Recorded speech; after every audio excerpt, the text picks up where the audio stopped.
Ovo je 4. video iz mini serijala o Google Spreadsheetu. U ovom videu ćemo vidjeti kako možemo raditi jednostavnu matematiku, kako možemo računati pomoću Google Spreadsheeta. Prvo što radimo je pristupamo u Google Drive-u, google.com. Prečekamo da on dođe k sebi malo. Ok, svi smo sad ovdje i sad ćemo kreirati novi sheet dokument. To smo vidjeli kako se radi prije, tako da ne moram to ponavljati. Ok, prečekamo sad da i on dođe k sebi, dok god je ovo sivo, znači da on nešto radi, ne? Prečekamo, sad je prikazao ovdje working ikonu, prečekamo da se to makne. Ok, i sad je on spreman za korištenje.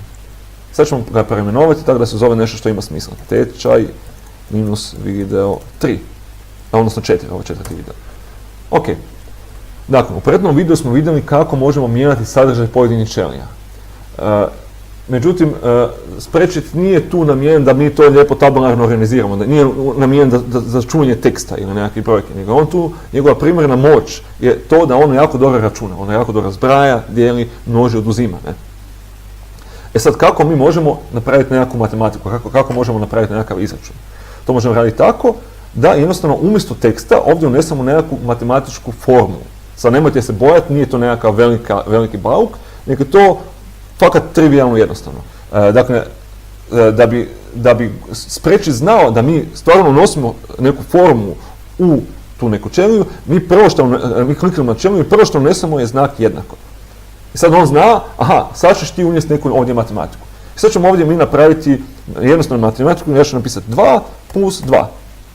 Dakle, ne može biti moje savje. I stisnem sad na neku drugu ćeliju, recimo stisnut ću ovdje ćeliju i on je automatski zbrojio ove dvije brojke. Dakle, to je fakat jednostavno. I ovo je matematička formula. 2 plus 2 je formula. Ono što je ovdje bitno, dakle, zapamtiti je da formula uvijek počinje sa znakom jednako. I onda nakon toga slijedi već matematika koju god želimo. Ne? Ajmo napraviti neku drugu. Ne, ajmo probati nešto drugo. Dakle, opet ćemo stisnuti jednako. 5 puta 3 ćemo napisati.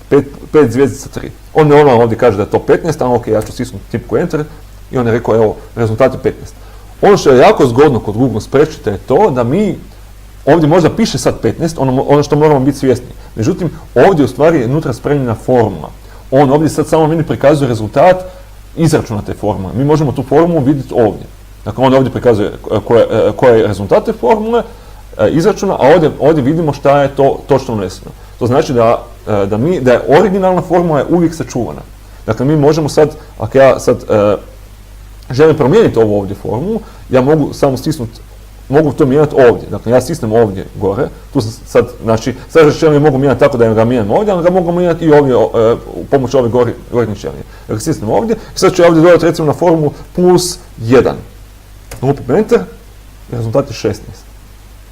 Znači, super, kad to nije dobra formula, mislim, odlično. Ok, tako isto mogu ovu formulu promijeniti. Dakle, ovdje sad odaberem ćeliju, ovdje stisnem gore, kliknem, sad ovdje stavim 2 puta 3. Znači 2 plus 2 puta 3, ovo je 6 i rezultat je 8. I ovo je odlična stvar. Ne znam da li ste vi oduševljeni, koliko se ja sad oduševljen, kako je ovo je pametna stvar. Ok.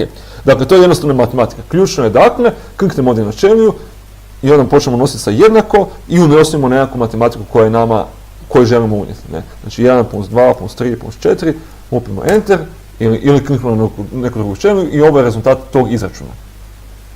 Ok, tim smo sad završili uvodnu priču o tome kako se može nešto računati pomoću Google Spreadsheeta. Dakle, to je jedan kalkulator koji čuva formulu. I sve je temeljeno na ovom jednako i na matematičkoj operaciji. U sljedećem videu ćemo pogledati kako možemo raditi nekakve malo naprednije matematike, gdje upotrebljavamo vrijednosti koje je izračunala neka druga ćelija, kako možemo sumirati različite ćelije. Ok.